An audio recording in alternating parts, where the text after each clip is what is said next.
Hello student, फिर से आपका वेलकम है गीत चैतन्य क्लास में। आज हम देखेंगे theorem of parallel axis. Parallel axis theorem कहाँ यूज होता है? It is used to find moment of inertia of a body about different axis. Parallel axis theorem से आप मोमेंट ऑफ इनर्शिया बॉडी की निकाल सकते हो अब अलग अलग एक्सिस पे।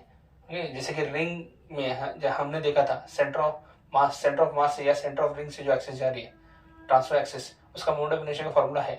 अगर टेंजेंट से जा रहा होगा तो परपेंडिकुलर प्लेन, उसके लिए हमें क्या यूज होता है? Parallel axis. तो ऐसे ही दो थ्योरम है, पैरेलल एक्सिस परपेंडिकुलर एक्सिस। आज हम इस वीडियो में देखेंगे parallel axis theorem.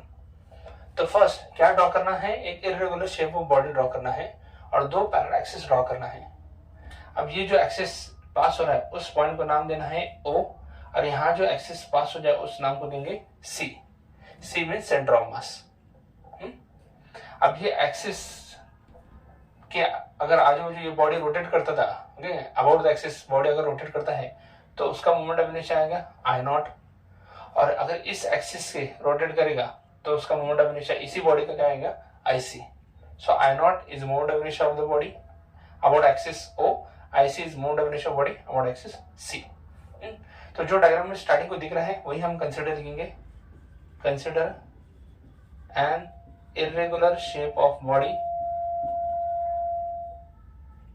irregular shape of body of mass m। यहाँ पे एक एलिमेंट लेना है, एलिमेंट लेंगे एट पॉइंट P। आ रहा है एलिमेंट हम लेंगे एट पॉइंट P और उसका मास है dm। Let dm be mass of element, mass of element at point P। अब हम जोड़ देंगे O को P से और उसे नाम देंगे R0। So let OP equal to R0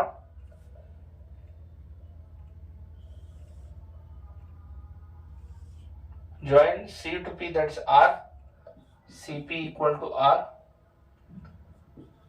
OC equal to H। OC is the distance between two parallel axes, and again we will join a perpendicular projection from P to, so draw perpendicular from P to D, that is PD, okay।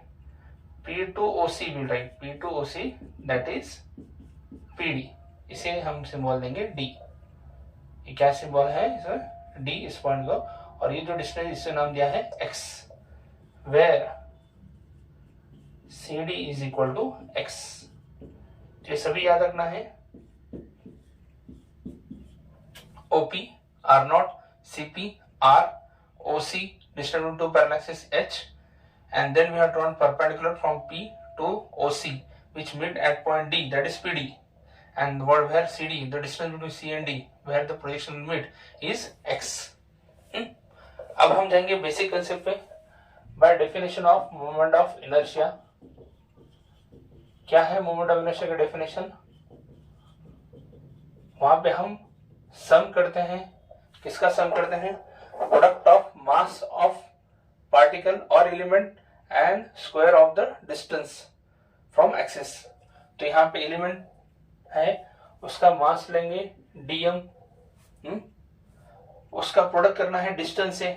अगर हम axis O का ले रहे हैं तो distance कितना है? R0, और डिस्टेंस का हम क्या करते हैं? स्क्वायर, और इस सब का हम क्या करते हैं? sum of product of mass of element and square of distance from axis of rotation will give you moment of inertia। अब ये डिस्टेंस O से था इसलिए moment of inertia उसी एक्सिस का लेंगे जो O से पास हो रहा है। नहीं, अब IC का क्या आएगा? Same mass of element, distance axis से C से एक्सिस से डिस्टेंस कितना है? R, डिस्टेंस का स्क्वायर लेना है और उनका क्या करना है?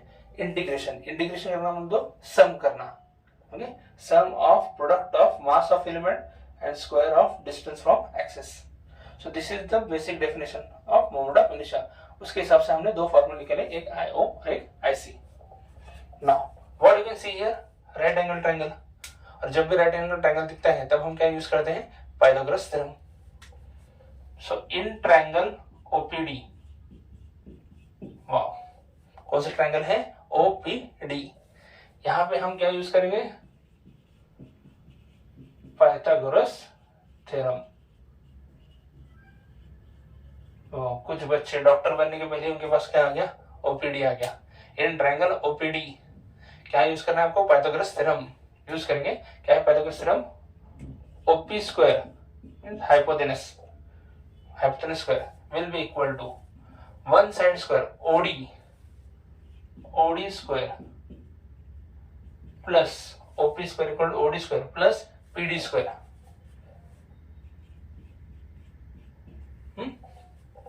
हाँ, OP को हमने क्या मेंशन किया था, R नॉट, तो यहाँ R नॉट आएगा. अगर OD दो देखें तो O टू C जाता है, C टू D जाता है, तो यहाँ लिखेंगे हम OC plus CD bracket square. और PD को हमने कुछ मेंशन नहीं किया था, एज इट इज हम लिखेंगे PD स्क्वायर ने. Okay, there is no symbol. Now OC को क्या हमने रिप्रेजेंट किया है, OC is nothing but H and CD is nothing but X. So H and here X. R naught square OC की जगह H plus X,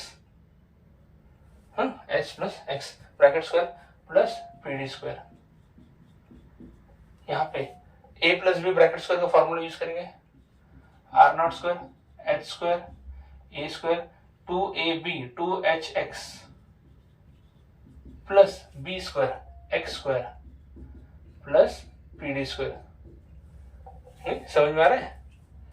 अब अगर हम देखें एक्स स्क्वायर और PD स्क्वायर वो इस ट्रायंगल में भी आते हैं. सो फ्रॉम ट्रायंगल CPD भी एक राइट एंगल ट्रायंगल है. तो इस ट्रायंगल के हिसाब से अगर हम पाइथागोरस थ्योरम लगाएं तो R square will be equal to, I am direct writing R square will be equal to x square plus PD square. hypotenuse square equal to one side square plus other side square, x square plus PD square. अब यही factor इधर है यहाँ पे, समझ में आ रहा है. तो our equation becomes R naught will be equal to H square plus 2HX plus x square plus PD square किसको इक्वल है यहाँ पे, R नॉट स्क्वायर. तो डायरेक्ट हम क्या लिखेंगे, R स्क्वायर को, तो डायरेक्ट हम क्या लिखेंगे, R square, R naught square equal to H square 2HX. और ये जो फैक्टर है किसको इक्वल है, R स्क्वायर को. समझ में आ रहा है. अब यहाँ पे क्या करना है, multiply each term by DM mass of element and integrate. Her term को मल्टीप्लाई करना है DM से और इंटीग्रेट करना है. ओके, ताकि हमको मोमेंट ऑफ इनर्शिया का फॉर्मूला मिले.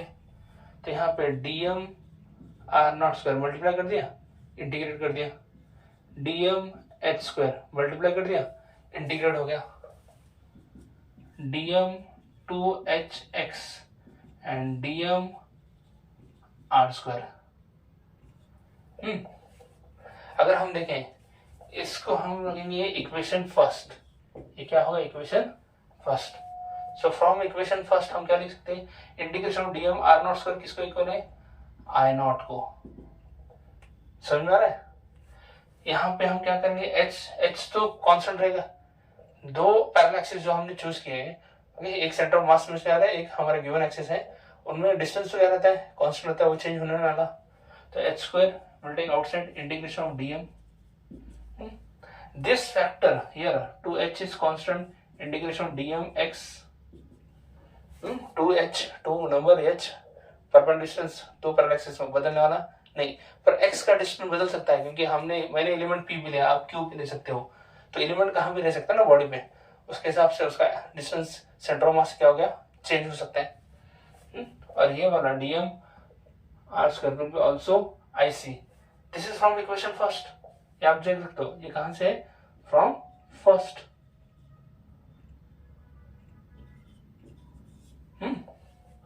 अब यहाँ पे इंटीग्रेशन ऑफ डीएम क्या आएगा, सभी एलिमेंट का मास अगर हम ऐड कर दो तो हमें क्या मिलता है, मास ऑफ बॉडी mh², क्या हो गया mh², mh Maharashtra mh² plus इसका आंसर कितना आता है 0 प्लस IC। तो आपका थ्योरम क्या हो गया, I0 equal to IC plus mh²। क्या है हमारा parallel theorem, I0 equal to IC plus mh²। सबसे इंपॉर्टेंट इसका आंसर 0 आ रहा है, integration of delta mx will be equal to 0। क्यों, क्योंकि x was the distance from centre of mass, और आपने पढ़ा होगा 11 में कि सेंटर ऑफ मास से जो डिस्ट्रीब्यूशन ऑफ मास है वो सिमेट्रिक रहता है। Distribution of mass of body about the center of mass will be symmetric. अगर सेंटर ऑफ मास से डिस्ट्रीब्यूशन नजदीक है, ओके, अगर सेंटर ऑफ मास से बहुत नजदीक है डिस्ट्रीब्यूशन ऑफ मास, तो उसका मास ज्यादा रहेगा, डिस्टेंस कम रहेगा। उसी तरह अगर सेंटर ऑफ मास से डिस्टेंस ज्यादा है तो ऑफकोर्स उसका मास कम रहेगा पर डिस्टेंस ज्यादा रहेगा। क्यों, क्योंकि मास इनटू डिस्टेंस बोलते moment of masses, sum of moment of masses about centre of mass हमेशा कितना रहता है, 0 रहता है। हाँ, तो डिस्ट्रीब्यूशन याद रखो, distribution of mass about the center of mass हमेशा सिमेट्रिक रहता है, इसलिए उसका sum of moment of masses about the center of mass, जो मासेस का मोमेंट है सेंटर ऑफ मास के आजू बाजू में, उसका हमेशा एडिशन कितना रहेगा, 0 रहेगा। इसलिए हमारा लास्ट का फॉर्मूला क्या था, I0 equal to IC plus mh²। अब सबसे इंपॉर्टेंट है इसका स्टेटमेंट। मुझे लगता है कि आपको पूरा डेरिवेशन समझ में आया। Now will go for statement. क्या है statement and how to learn the statement.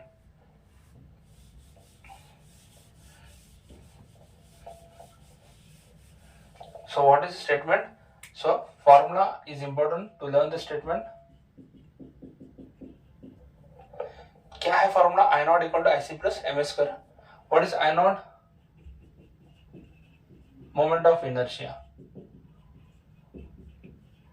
Of a body about given axis. ये समझ में आ रहा है, देखो व्हाट इज I0? I0 ये मोमेंट ऑफ इनर्शिया है बॉडी का अबाउट गिवन एक्सिस, जो हमने एक्सिस चूज की है उस एक्सिस के आजू बाजू, जो एक्सिस के वहां फिरने के लिए जो बॉडी को मोमेंट ऑफ इनर्शिया लगेगा, जो रेस्ट करेगा बॉडी, उसका मोमेंट ऑफ इनर्शिया है ये गिवन एक्सिस मींस I0 है। सिंपल है, इसका है I0।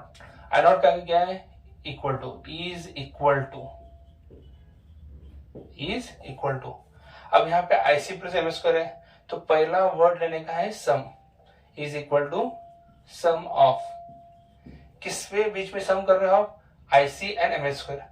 तो IC को क्या डिस्क्राइब करेंगे, sum of its means body का sum of its bodies moment of inertia, sum of its moment of inertia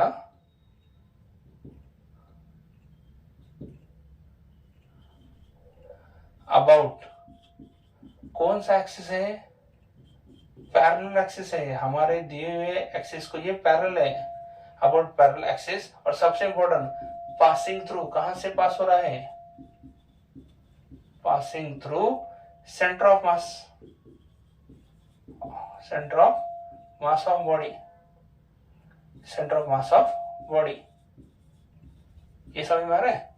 तो अभी तक देखो फिर से, moment of inertia of a body about given axis means I0, आगे लिखा है इज इक्वल टू, फिर यहाँ पे सम किसके बीच में हो रहा है, moment of inertia of body, so sum of its moment of inertia, कौन से एक्सिस को, अबाउट पैरेलल एक्सिस, कहां से पास करे, passing through centre of mass of body, centre of mass of body.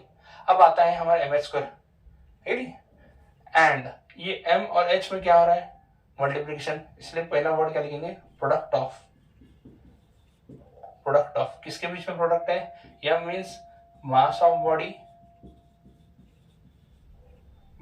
और किसके बीच में, h का स्क्वायर, तो पहले स्क्वायर लिखना है, and square of distance between, अब ये h डिस्टेंस किसके बीच में था, distance between two parallel axis, जो दो पैरेलल एक्सिस थे उनके बीच का डिस्टेंस था।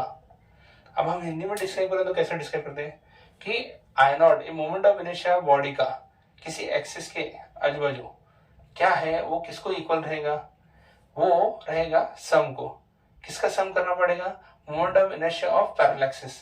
मोमेंट उसी बॉडी का मोमेंट ऑफ इनर्शिया है पर कौन से एक्सिस को, पैरेलल एक्सिस। हमारे दिए हुए एक्सिस को पैरेलल एक्सिस है पर कहां से पास होगा, सेंटर ऑफ मास। और किसमें सम हो रहा है, ये तो फर्स्ट टर्म हो गया जिससे सम होगा। किसके साथ सम हो रहा है, इसके साथ सम हो रहा है, एम एच स्क्वायर। अब एम एच स्क्वायर को कैसे डिस्क्राइब करते हैं, एम और एच स्क्वायर में मल्टीप्लीकेशन है, इसलिए product of M mass of body starting को मेंशन किया था, h square and square of distance between two parallel axes. What is h? Distance between two parallel axes. So this is the theorem of parallel axis. 4 marks को पूछा जाता है, 3 marks को पूछा जाता है, बोर्ड में बहुत इंपॉर्टेंट माना जाता है रोटेशन डायनामिक्स के लिए। तो उम्मीद करता हूँ कि आपको ये समझ में आया। डेरिवेशन बहुत इजी है। फॉर्मूला लर्न करने के बाद आप स्टेटमेंट के पास जाइए। स्टेटमेंट के बाद फॉर्मूला नहीं, पहले फॉर्मूला लर्न कीजिए, इजी है फॉर्मूला लर्न करने के लिए, और उससे स्टेटमेंट याद रखने की कोशिश कीजिए। उम्मीद करता हूँ मैं आपकी थोड़ी मदद कर चुका हूँ। ओके, हम नेक्स्ट सेक्शन में देखेंगे perpendicular axis theorem. Thank you.